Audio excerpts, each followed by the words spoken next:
ਸਾਡਾ ਇਤਿਹਾਸ ਗਵਾਹ ਹੈਗਾ ਸਰ। ਇਹ ਉਹ ਕੌਮ ਹੈਗੀ ਸਰ ਜਿਹੜਾ ਮੈਨੂੰ ਅੱਜ ਦੱਸਣ ਦੀ ਲੋੜ ਨਹੀਂ, ਲੇਕਿਨ ਸ਼ਾਇਦ ਸਾਰਾ ਹਿੰਦੁਸਤਾਨ ਜਾਣਦਾ ਹੈ ਤੇ ਲੇਕਿਨ ਜਿਹੜੇ ਨਹੀਂ ਜਾਣਦੇ ਨੇ ਉਹਨਾਂ ਨੂੰ ਜ਼ਰੂਰ ਮੈਂ ਦੱਸਣਾ ਚਾਹਾਂਗੀ ਕਿ ਸਭ ਤੋਂ ਪਹਿਲੇ ਉਹ ਸਾਡੇ 9ਵੇਂ ਗੁਰੂ ਸੀਗੇ, ਗੁਰੂ ਤੇਗ ਬਹਾਦਰ ਸਾਹਿਬ, ਜਿਨ੍ਹਾਂ ਨੇ तिलक ने जंजोई ते रक्षा वास्ते अपना सीस कलम कर दिता, अपनी शहादत दी एक दूजे धर्म नूं जिंदा रखण वास्ते। ਇਹ ਸਾਡਾ ਧਰਮ ਸਿਖਾਉਂਦਾ ਹੈ। ਅੱਜ ਵੀ ਸਾਡੇ ਗੁਰਦੁਆਰਿਆਂ 'ਚ ਸਰਬੱਤ ਦੇ ਭਲੇ ਦੀ ਅਰਦਾਸ ਹੁੰਦੀ ਹੈ। ਸੋ ਉਹਦੇ ਬਾਅਦ ਜੇ ਦੇਸ਼ ਦੀ ਗੱਲ ਕਰੀਏ, whether it is pre-independence, post-independence and till date, the Sikh community has made the largest sacrifices for this nation and are the most patriotic community, and I would like to highlight a few of these things, sir. Independence to pehla 1.5% ਸਾਡੀ ਆਬਾਦੀ ਸੀ ਸਿੱਖਾਂ ਦੀ, 1.5%, 1.5%, and sir ਸਭ ਤੋਂ ਜ਼ਿਆਦਾ sufferings at the hands of majority is this small community. I would like to tell this August House, 77% in the freedom struggle, 77% of all those sent to the gallows, out of which 81% of those, 77% out of the total people sent to gallows, 81% were Sikhs, sir. During Quit India movement, when many indiscriminate arrests were made, 70% of those were Punjabis who were arrested.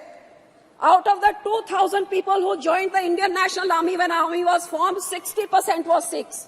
Out of the 121 patriots hanged during the freedom struggle, 93 were Sikhs. Out of the 2,600 awarded life imprisonment during the freedom struggle, 2,147 were Sikhs, sir. Out of the 1,300 martyred in Jallianwala Bagh, 799 were Sikhs, sir. Sir, जब देश आजाद नहीं हुआ था, उस time ये सिखों ने 1925 में 1920 में अपने गुरुद्वारा ब्रिटिश के पिट्ठुओं से आजाद हमने करवा लिए थे अपने गुरुद्वारा को, जब देश नहीं आजाद हुआ था, sir. After that, all leaders of every party, be it Pandit Nehru, who said, I salute the Akalis who have started the struggle for freedom and are fighting for it. Sir, this was in 1920 when Jawaharlal Nehru, then who became Prime Minister, later said this. आपके पंडित मदन मोहन मालवीय जी ने कहा, गुरु का बाग मोर्चा has given birth to the freedom movement which must lead us to Swaraj. ये freedom movement हमारे अकाली दल ने शुरू करी थी. Lala Lajpat Rai ji said, freedom is our birthright. The Akalis are the legitimate sons of Mother India who are fighting for her. ये Lala Lajpat Rai ji के words से गए. So in every sphere, I can say that considering we were hardly 1.5% of the population, ये भी मैं कह सकती हूँ, ये आज पंजाब हिंदुस्तान में है, इसमें भी हमारे मास्टर तारा सिंह जी की इंटरवेंशन, जब when he went to the Muslim League flag atop the Punjab Assembly at Lahore and pulled it down, which saved half of Punjab for India. Otherwise, entire Punjab would have gone to Pakistan, left to Mr. Nehru. And the Yamuna River would have been the dividing line between India and Pakistan. So, sir, ये लड़ाई पंजाबियों ने लड़ी. उसके बाद हमारे बॉर्डरों में देश का बंटवारा हुआ. हजारों लाखों सिख और हिंदू भाईचारों का अपने वहां से उजड़ के सब इधर आए. And लेकिन सर ये सब होने के बाद what did we receive post independence? All kinds of atrocities by the state.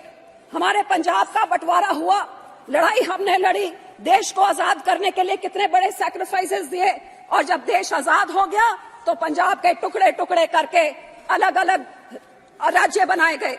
हमारे को राजधानी नहीं दी गई, हमारा पानी खो के दूसरे राज्यों को दे दिया गया अगेंस्ट रिपेरियन प्रिंसिपल्स. हर तरीके से पंजाबी स्पीकिंग गांव को दूसरे. सर प्लीज, अब तो कोई ऑपोजिशन नहीं है, अब तो आज टाइम दे दीजिए. दिल पर बोले इतना तक मैं आ रही हूँ उस पर सर. मैं एट्रोसिटीज की बात कर रही हूँ कि कानून कितना जरूरी होता है.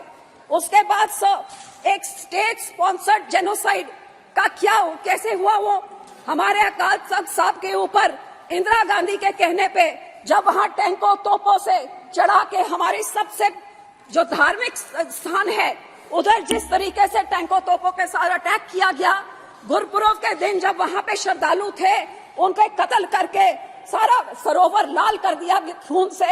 ये एक स्टेट स्पॉन्सर्ड, जब प्रधानमंत्री अपने ही लोगों के ऊपर, तो क्यों आज तक इंदिरा गांधी के ऊपर क्यों कोई कानून नहीं लगा? उसके बाद जब हमारे दिल्ली में 84 का जेनोसाइड हुआ सर, तो कितने हमारे सिखों लोग के कत्लेआम शरेआम हो, सारा देश जानता है ये कांग्रेस की देन। आपको हैरानी होगी, एक एफआईआर, सिर्फ एक एफआईआर दर्ज हुआ, तो क्यों आज 40 साल होने के बाद आज भी हमें तो कोई जस्टिस नहीं मिला। आपके इस नए कानून में सिखों के साथ कहाँ इंसाफ है? कौन सा वो पॉइंट है, मुझे बताएं जरा गृह मंत्री जी, वो कौन सा है जहां 40 साल बाद हमें इंसाफ मिल होते हैं? और सर यही मैं कहना चाहती हूं कि हमारे सिखों के जब धार्मिक स्थानों पे अटैक हुआ, हमारे कत्लेआम हुए, कोई वहां पे किसी को सजा नहीं मिली, कोई एफआईआर नहीं लगाई गई, कोई हमारे बहनों के साथ जो रेप हुआ कोई हमारी सुनवाई जब कहीं नहीं हुई।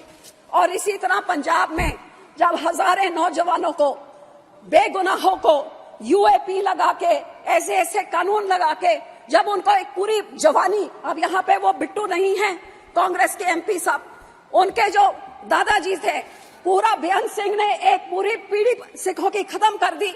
ऐसे ही पुलिस एनकाउंटर्स करके, फेक एनकाउंटर्स, आज तक हजारों लाखों नौजवान लापता, पता ही नहीं लगा कहाँ गए फेक एनकाउंटर्स में, क्योंकि पुलिस के पास अनबिल्डेड पास थे।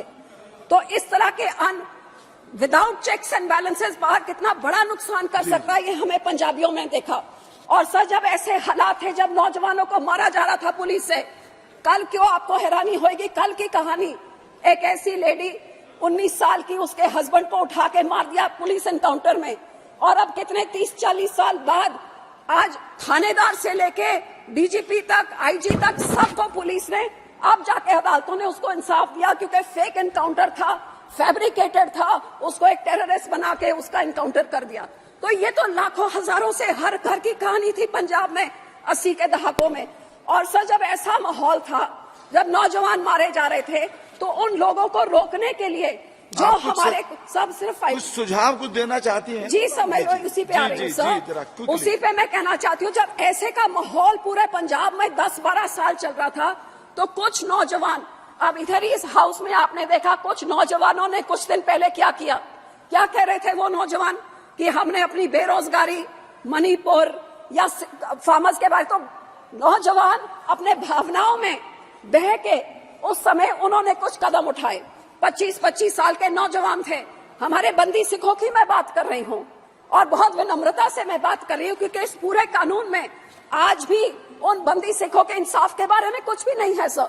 जो पंजाब के इस माहौल में जिन्होंने उठ के भाई राजूआना जी जैसे, दविंदर पाल सिंह भुल्लर जैसे, गुरदीप सिंह खेरा जैसे लोगों ने जो कोई कदम उठाए सर, जो उन्होंने कोई कदम चके, वो क्योंकि पंजाब के हालात हो जैसे गए, ते हुण उन्हां सारियां नूं 28-28, 30-30, 35-35 साल हो गए, वो जेल च बैठे हुए ने।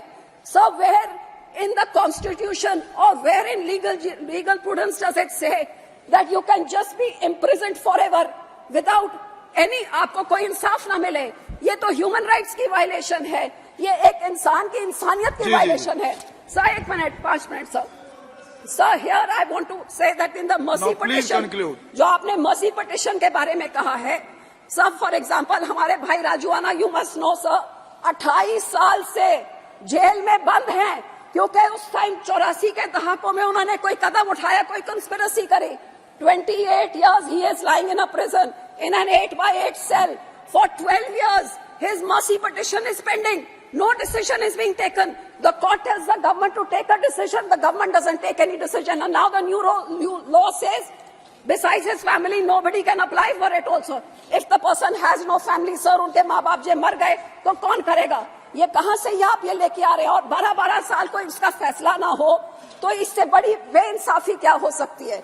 जिस करके सर आई वुड से कि ये आप मर्सी पिटिशन वाला, तो I would appeal to you sir, जो 8/8 की चक्की में 28 साल, 25 साल से अब 60-65 साल उनकी उम्र हो गई, और सुप्रीम कोर्ट कहता फैसला दो, और सरकार कहती है anti social elements are a problem to society. तो सर कई लोग ऐसे जिन्होंने बेअंत सिंह की हत्या में थे, उन्होंने बाय लॉ लीगली अपने तरीके से उनको पैरोल भी मिल गया, वो अपने घर पे भी रह रहे हैं, अदालत ने उनको घर भेज दिया, राजीव गांधी के किलर भेज दिए।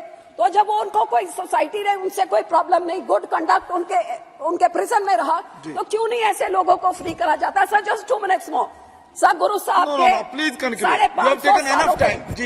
550 सालों पे सरकार ने इस चीज का वादा भी किया था। आज इस कानून में मुझे कुछ नहीं दिख रहा कि when remission has been granted, when these prisoners are going to be set free, which you promised in 2019, आज तक नहीं हुआ, बल्कि आप यूएपीए उठा के आप पूरा पुलिस को वो पावर्स दे रहे हैं, जो पुलिस आज भी उठा के कोई भी चीज किसी को भी टेररिस्ट 2019 पे आपने लॉ को रिवाइज किया कि पहले एक टेररिस्ट ऑर्गेनाइजेशन होती थी, अब किसी भी इंडिविजुअल को आप टेररिस्ट कर दें।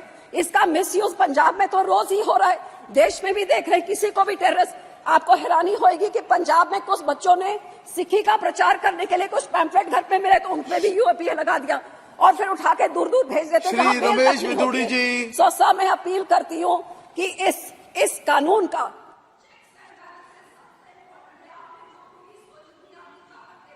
ये पुलिस का मिसयूज का हम इस चीज का गवाह है और ये चेक्स